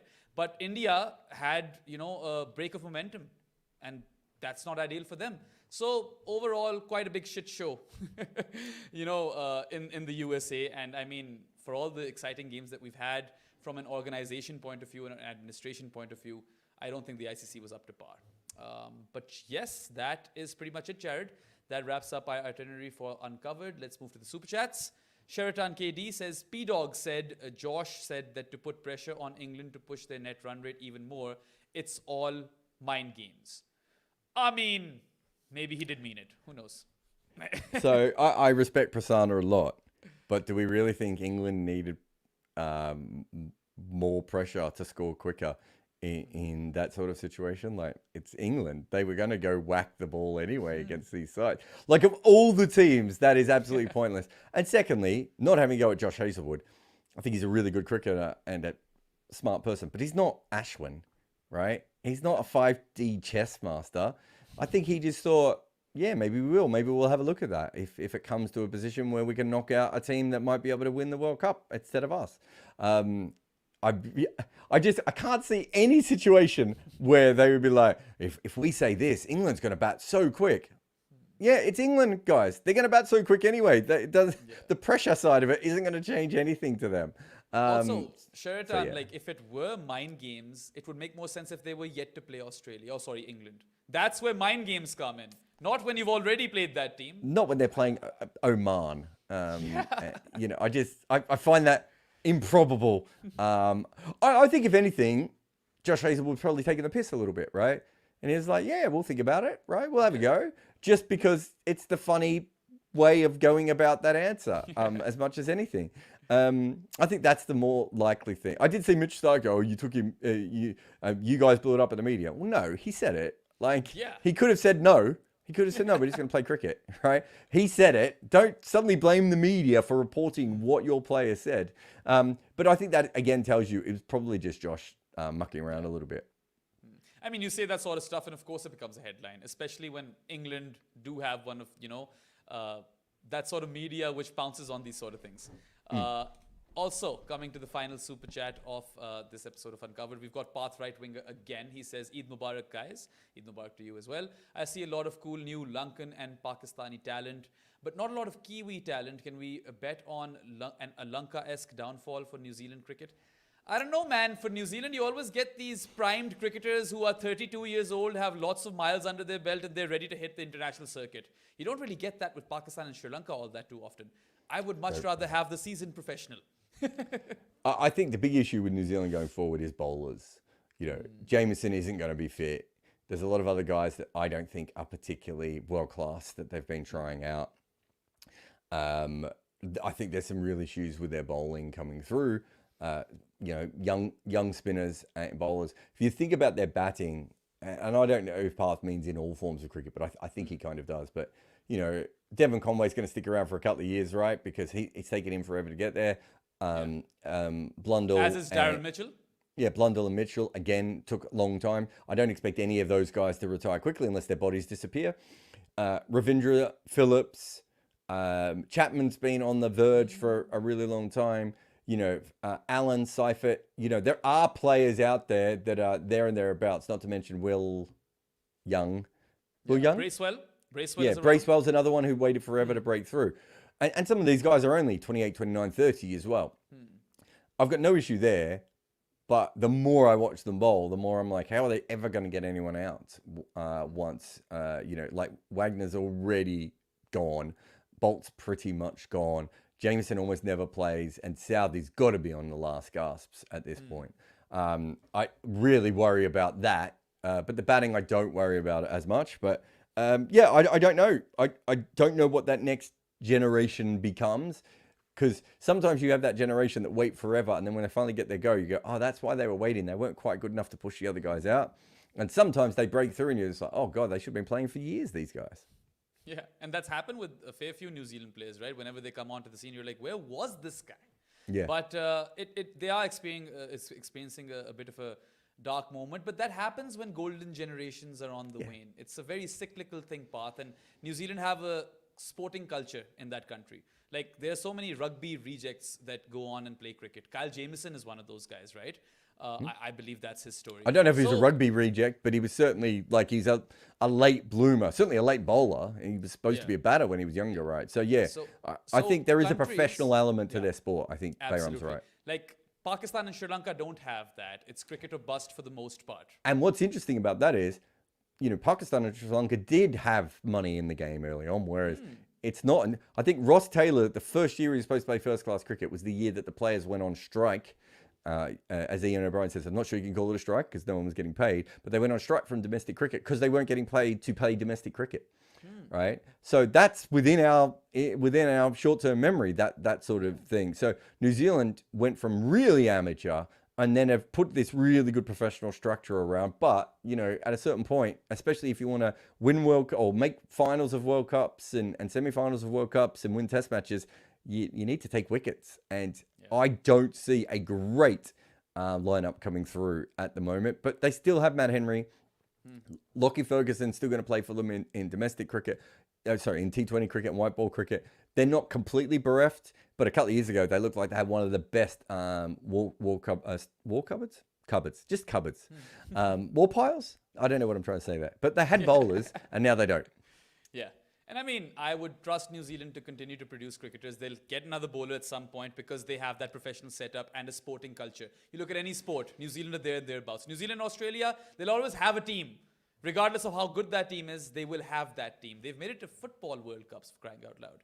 But anyway, that wraps up this episode of Uncovered. Thank you to everyone who joined us in the comment section, and thank you for all your super chats. Just a quick reminder, you can go to goodareas.co, bookmark that webpage, and that can prove to be your one-stop shop to all of the work that we do as part of this team, whether it be written content, videos, or podcasts. Thanks once again for turning up. We'll be back with another episode of Uncovered next week. That's all for now. Goodbye. This is brought to you by Cricket 8. They are a new player in the game trying to educate fans on what is really happening in cricket. We have a partnership with them where we host live watch-alongs, do podcasts, and write articles. If you want to know what is really happening with our game, visit cricket8.com. If you make any content, Minvo Pro is the tool for you. Take your long format content and cut it and slice it for social media. This AI-inspired weapon will turn your one piece of work into so many clips. Try Minvo.pro now.